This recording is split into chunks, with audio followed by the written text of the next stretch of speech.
TDR Conference 2016 Prophecies. The reality is, my brothers and sisters, I know today there is a huge debate about music. I want to mention again, we spoke about logic a little bit earlier. We know from a religious perspective, the ruling. Let's speak about from a logical perspective. Wallahi, now I have done my own little research with non-Muslims. And I have asked religious non-Muslims, I'm talking of Christians and Jews and Hindus, etc., naming top pop stars from the music industry. Would you allow your children to listen to this person? Never. Would you allow them this? Never. Would you allow them that? Never. Why? It's dirty, it's immoral, it's filthy, it's degrading, and it's unacceptable. Not in my home. But you're a Christian, I know, not allowed. But you're a Jew, not allowed in my home. But you're a Hindu, never, not with my children. Why? Because the industry is dirty, that's what it is. So people argue, no, there is maybe perhaps, I do agree. Perhaps the duf is permissible within certain limits, Perhaps if you are singing an Islamic song with beautiful meanings, perhaps within limits, there is a certain permissibility. But here I'm speaking of the musical instruments and the music industry, whereby people start shaking. I don't even know what. It comes naturally. They say it's natural. It's not natural. It's shaitan's way of controlling you. You listen to the beat continues. You start tapping your finger, you start moving your head. A little while later, you start moving the top of your body, and a little while later, you start moving the bottom of it.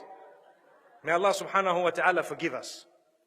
And the words have become so dirty, my brothers and sisters, that it is a sign of the hour. And people say, nothing wrong. My brother, you have a beard that reaches the ground and you're still bopping. Astaghfirullah. May Allah forgive you and forgive all of us. You cannot do that. We need to be careful. I want to teach you something very, very beautiful.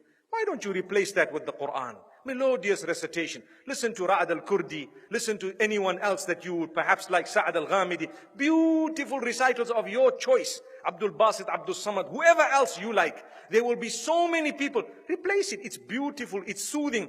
Go onto YouTube and check how the non-Muslims reacted to a survey or a little test, an experiment that was done where they were told to listen to this Quran without knowing it's the Quran and comment about it. Wallahi, now in Europe, the test was done recently and a lot of them say, it's so calm, it's so cool, it's so soothing. I feel spiritual. Go and listen to the answers. It's there live for everyone to see.